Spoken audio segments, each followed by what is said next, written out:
Wahai orang-orang yang beriman. Berulang kali Allah Jalla Jalaluh memanggil kita di dalam Al-Quranul Karim. Tapi sebagian kita tidak pernah mau memperhatikan panggilan Tuhannya. Sibuk dengan panggilan nafsunya, sibuk dengan keinginan jiwanya. Allah mengatakan, ya ayyuhalladzina amanu, wahai orang-orang yang beriman. Yang tidak beriman, tutup kuping. Karena panggilan ini panggilan istimewa untuk yang beriman.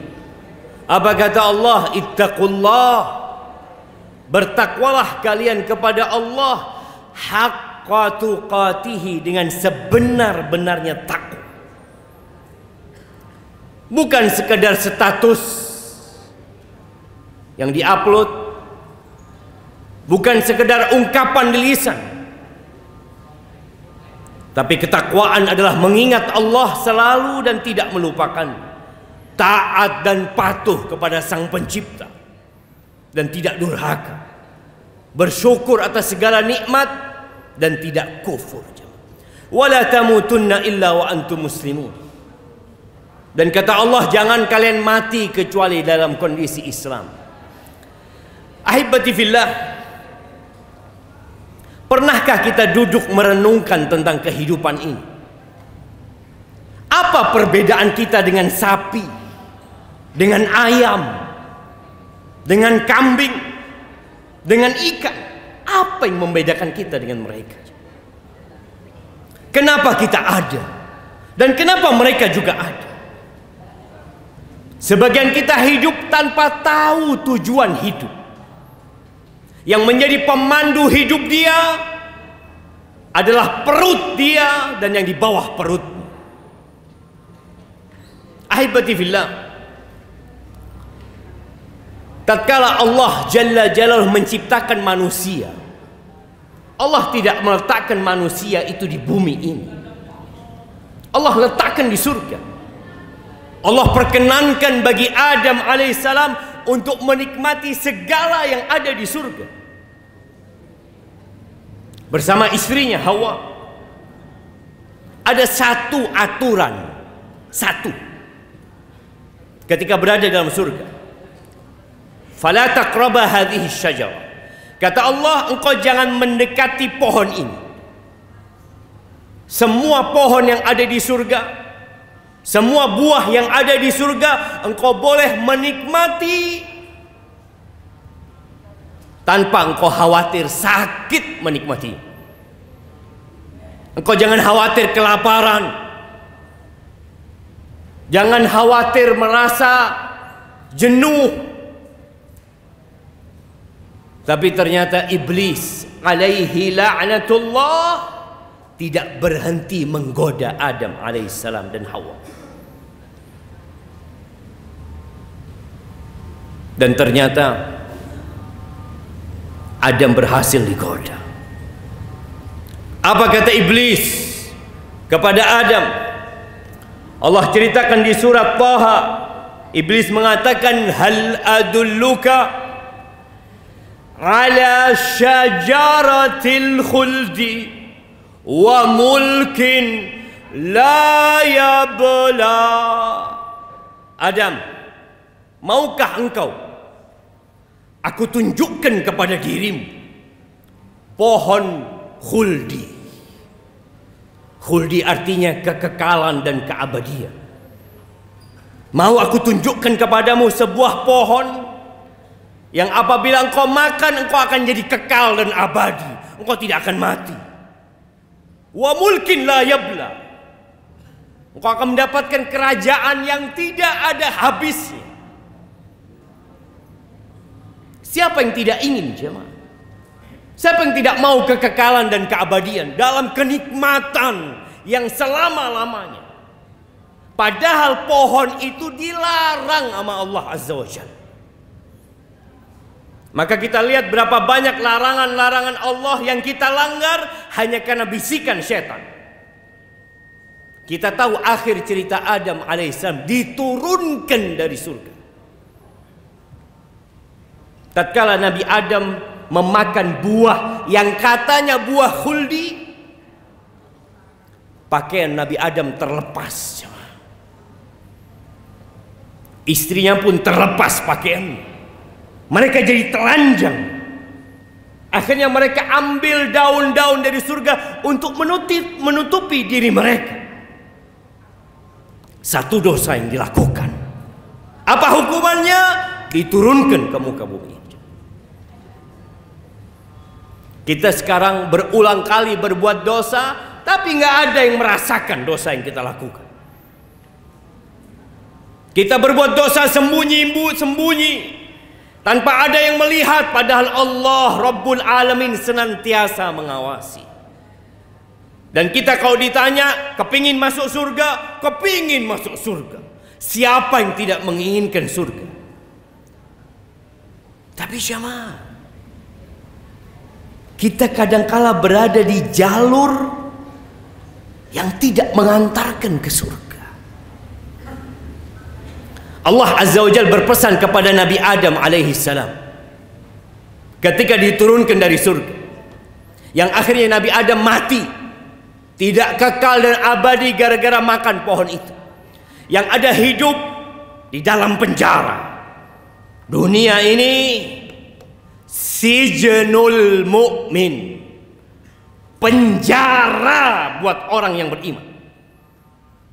Maka yang berpikir untuk bersenang-senang di dunia, engkau sedang mau bersenang-senang di penjara. Allah katakan, fa imma ya'tiyannakum minni huda faman tabi'a hudaya faman ittaba'a hudaya fala yadhillu wa la yashqa. Kata Allah, apabila datang kepada kalian petunjukku, maka yang mengikuti petunjukku, dia tidak akan tersesat dan tidak akan menderita. Kita akan sampai ke surga. Allah turunkan kitab-kitab sebelum Allah turunkan Al-Quranul Karim. Itu petunjuk yang Allah turunkan. Allah utus nabi-nabinya untuk menjelaskan kepada umat manusia, engkau kepingin ke surga, ini loh kitabnya. Kita pernah melihat peta harta karun yang diperebutkan oleh manusia. Mereka ingin mendapatkannya. Dan Allah turunkan Quran sebagai penutup semua kitab yang ada. Yang mengikuti Al-Quranul Karim, fala yadhillu wa la yashqa, maka dia tidak akan pernah tersesat. Dia akan sampai ke tujuan. Dia tidak akan menderita dan sengsara, dia akan berbahagia aja. Yang perlu kita tanyakan, berapa banyak kita membaca Al-Quranul Karim? Tanyakan kepada diri kita. Hari ini berapa lembar yang kita baca? Berapa jam yang kita habiskan untuk membaca kitab yang bakal mengantarkan kita ke surga Allah Azza wa Jalla? Yang Allah katakan, "Dzalikal kitab la raiba fi." Itu kitab nggak ada keraguan sedikit pun di dalam. Hudan lil muttaqin, petunjuk buat orang-orang yang bertakwa. Sebagian kita sibuk mencari dunia, menuntut ilmu untuk dunia. Silahkan, nggak ada masalah. Tapi berapa lama engkau akan hidup di dunia ini? Kita berjuang mati-matian hanya untuk 70 tahun hidup di muka bumi ini. Sebagian orang 56 sudah pensiun, 58 udah pensiun, 60 pensiun. Engkau berjuang untuk sesuatu yang bakal engkau tinggalkan. Sebagian kita benar-benar tidak peduli dengan Al-Quran. Tapi ahibati fillah, tidak ada pemaksaan dalam beragama. Bahkan Allah Azza wa Jalla mengatakan, "Faman syaa'a falyu'min wa man syaa'a falyakfur." Yang mau beriman, monggo. Yang mau kafir silahkan, kata Allah Azza wa Jalla. Allah nggak butuh dengan ibadah kita. Allah nggak butuh kita datang ke masjid, duduk di saf pertama, capek mendengarkan ceramah. Nggak butuh Allah Azza wa Jalla. Qul in takfuru antum wa man fil ardi jami'an. Kalau kalian semua kafir dan semua penduduk bumi ini kafir, Allah itu maha kaya, tidak butuh dengan ibadah kita. Kita yang butuh untuk kembali ke surga Allah Azza wa Jalla. Maka Allah katakan, waman a'rada an dzikri, barang siapa yang berpaling dari peringatanku.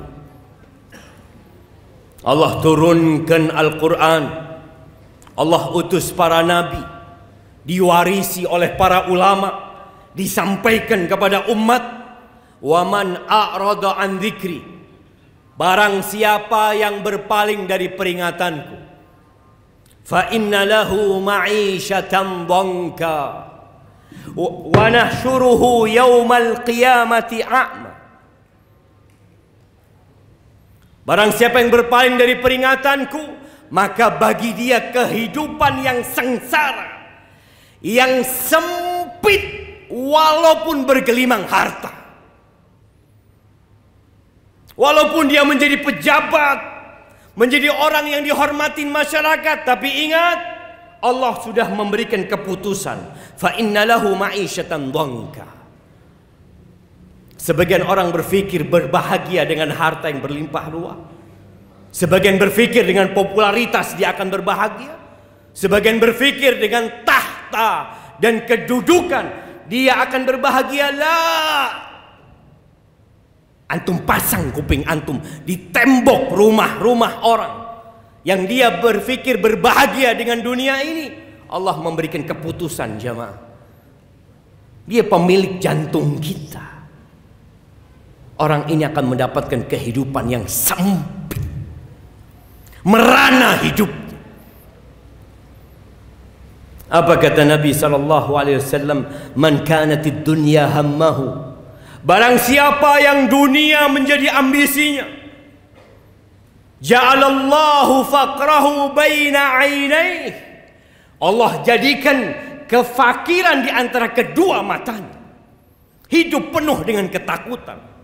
Takut turun dari jabatannya, takut hartanya berkurang, takut popularitasnya hilang, terus sakit jiwanya. WHO menyebutkan bahwa 1 miliar manusia sakit jiwa. Padahal sarana hiburan begitu banyak. Apa penyebabnya? Berpaling dari peringatan Allah Azza wa Jalla. Allah jadikan ketakutan itu di antara kedua matanya. Takut miskin, takut sakit, takut apa yang dia miliki hilang. Wasyattata alaihi syamlah, urusannya dicerai beraikan. Sulit datang ke rumah Allah di awal waktu. Ini Jumat sepekan sekali, jamaah, sejumat sekali. Kita masih punya urusan ini, urusan itu, telat datang ke rumah Allah Azza wa Jalla. Kenapa? Engkau nggak punya waktu, sedangkan kerja tepat waktu, datang di awal waktu, penuh semangat dan energi. Itu hukuman dari Allah Azza wa Jalla. Sulit berbuat ketaatan tatkala orang lain mampu datang di awal waktu. Wasyattata alaihi syamlah. Na'udzubillah min dzalik. Dan orang yang berpaling dari peringatan Allah, wa nahsyuruhu yaumal qiyamati a'ma, hari kiamat tatkala Surabaya ini hancur lebur, tatkala tidak ada satu gedung pun yang berdiri di tempat ini, tidak pula di muka bumi semuanya, dibangkitkan dalam kondisi telanjang, tidak ada harta yang dia bawa, pakaian pun tidak punya, alas kaki pun tidak memakai. Dia dikeluarkan dari kuburannya dalam kondisi buta.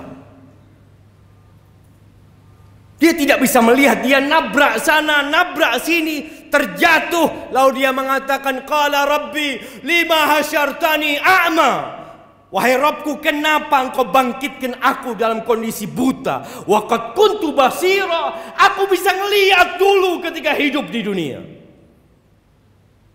Qala kadzalika atatka ayatuna fanasita wa kadzalika al-yawma tunsa.